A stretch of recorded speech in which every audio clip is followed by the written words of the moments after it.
বহু বছর পর আমার ম্যাচে পড়ে যায় ইটস কাব্য বাই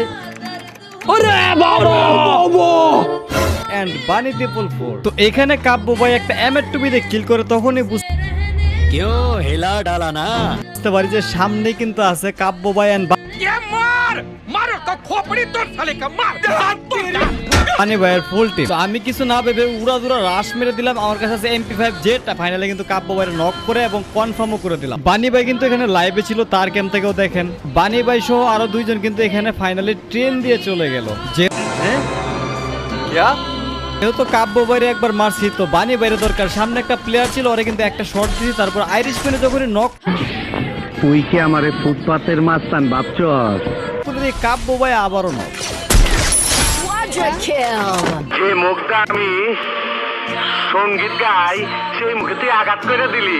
বারবার শুধু কাব্য ভাই আসতেছিল, কাব্য ভাই আবারও রিভাইভ পাইছে, তুহিনরে নক করে দিছে। তারপরে দিয়ে আমাদের হৃদয় আরেকটা টিমমেট ছিল, ওই দিয়ে আবার কাব্য বাইরে মেরে দিছে। আজ প্রথমবার কইছস তাই মাফ করে দিলাম, কিন্তু দ্বিতীয়বার যেদিন কবি সেই দিন তোর কলজাটারে তাই না বাইর করে আমি ওজন করুম।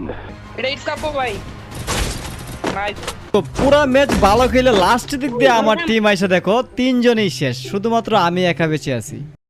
আচ্ছা আর আমার কথা কি বলবো, এত ভালো স্নাইপার চালানোর পর এখানে আমি কনফিউজ যে কোনটারে মারবো। দুইজনেই কিন্তু, একজন বানি ভাই আর একজন হচ্ছে কাব্য ভাই। তো একজন मुंह से सुपारी निकाल के बात कर रहे बाबा इसके मुंह একটা শট দিছি, শট দেওয়ার লগে লগে কিন্তু ওয়াল মেরে দিছে। দেখো এখানে আমি ইজিতে কিন্তু দুইজনের দুইটা হেডশট মারতে পারতাম ভাই। দেখো এখানে আমি কনফিউজ হওয়ার কারণে দুটোটা কিল হারাইলাম।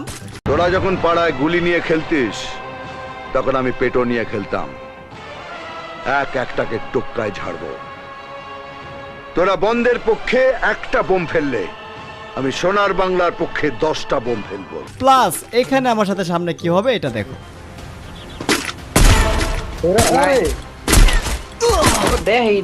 সালাম, নগর ভবনের গোলাগুলির কথা ভুলে গেছো? সেই দিন কিন্তু কুত্তার মতন বাগায় দিছিলাম, কথাটা মনে আছে?